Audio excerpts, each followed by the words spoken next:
Kompas Petang kembali masih bersama Bang Saleh Daulay dan Mbak Bivitri Susanti. Bang Saleh, melanjutkan yang tadi. Presiden kan berkali-kali menyebutkan kalau menterinya itu harus integritas. Nah, kalau misalnya Pak Yandri kemudian dievaluasi oleh Presiden, PAN sendiri siap?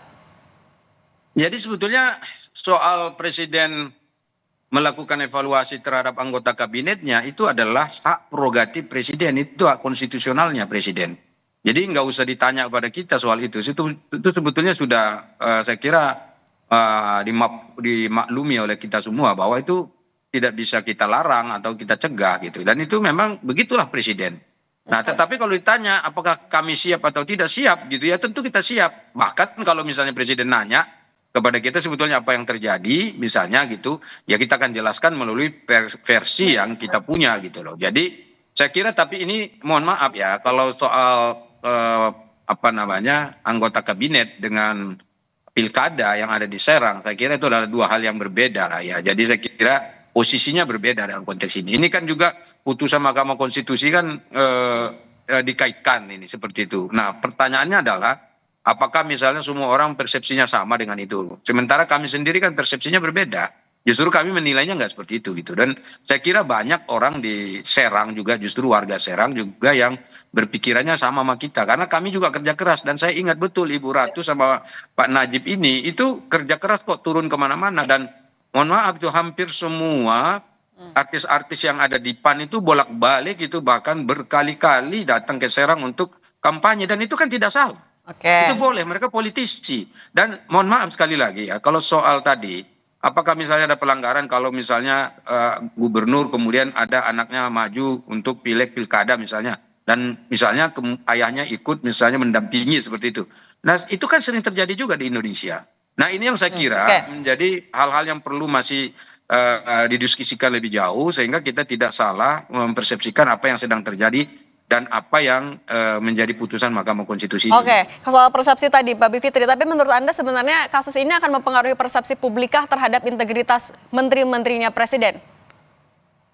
Ya, kalau persepsi publik sih saya kira pasti akan terpengaruh sih. Jadi maksud saya gini, betul kita bisa perdebatkan lagi di warung kopi, di talk show seperti ini dalam diskusi. Tapi seperti yang saya katakan, kan sebenarnya kita harus membaca utuh tuh. Dan menonton juga bisa, dan masih ada di YouTube. Soal apa yang sebenarnya membuat Mahkamah Konstitusi bisa memutuskan seperti itu. Saya kira Mahkamah Konstitusi tidak sekedar misalnya Pak Yandri mendampingi istrinya, bukan sekedar itu. Tapi semua ada verifikasinya tuh, dan saya ingat bahkan sempat viral ya, ada surat yang dikeluarkan juga oleh Pak Yandri, terlepas dari silakan diperdebatkan itu benar atau tidak, tapi saya yakin itu juga yang mesti kita tunjukkan dalam diskusi, bahwa yang diputus oleh Mahkamah Konstitusi itu banyak, tentu saja bukan sekedar damping mendampingi, tapi ada hal-hal yang substantif karena pembuktian terstruktur, sistematis dan masif ini nggak main-main. Makanya selama 10 tahun ini jarang sekali bisa terbukti gitu.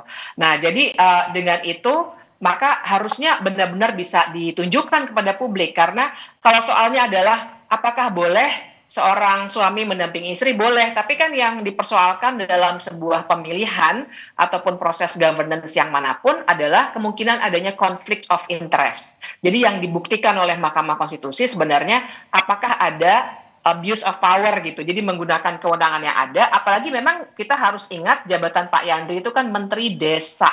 Sementara yang salah satu yang dibahas oleh Mahkamah Konstitusi, tadi sudah kita dengar cuplikan putusannya, adalah mengumpulkan kepala desa misalnya. Nah, hal-hal itu yang akan menimbulkan persepsi, tadi kan pertanyaan Mbak Cindy kan persepsi ya.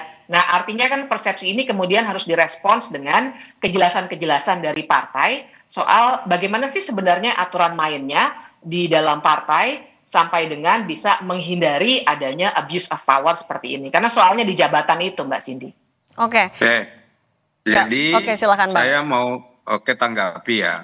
Tadi sebetulnya bagus tuh Mbak Bivitri itu menjelaskan, ya kita nggak usah lagi meninterpretasi, menafsirkan putusan Mahkamah Konstitusi ini. Tapi Mbak Bivitri ini baru aja mengelaborasi lagi semua putusan ini. Nanti dugaannya begini, tadi kurang lebih begitulah. Kemarin ada ini, ada itu dan seterusnya. Sebetulnya yang paling penting dibicarakan ke depan itu adalah bagaimana setelah putusan ini. Jadi kalau mau diperbincangkan lagi soal ini ya udah bikin disertasi aja Mbak, atau tesis atau apa gitu bagi mahasiswa sarjana di bidang hukum ya, itu silakan. Nah kalau kami di PAN itu malah justru tadi saya sudah jelaskan, kita malah langkah-langkah yang akan kita ambil ke depan itu yang paling penting kita kerjakan. Saya pendapat tadi itu justru ya bagaimana kita menghadapi nanti kalau misalnya KPU dan Bawaslu katakanlah seperti itu sama-sama menyelenggarakan pilkada ini. Jadi kami ya tuh yang kami siapkan tadi itu ya kami tentu harus patuh ya pada putusan ini karena itu harus siap sekali lagi untuk melakukan pilkada lagi ulang dan kami yakin insya Allah kita akan menang lagi karena kemarin itu selisih suaranya itu 2 kali lipat lebih itu. Jadi saya kira itu adalah faktor-faktor yang membuat kita semakin optimis bahwa pilkada ulang nanti juga insya Allah akan. Evaluasinya itu yang ditunggu juga Bang Saleh Daulay, Wakil Ketua Umum PAN, dan Mbak Bivitri Susanti, pakar hukum tata negara. Terima kasih sudah berbagi di Kompas Petang. Sehat selalu semuanya. Terima kasih. Warga Desa Kohot menggelar aksi cukur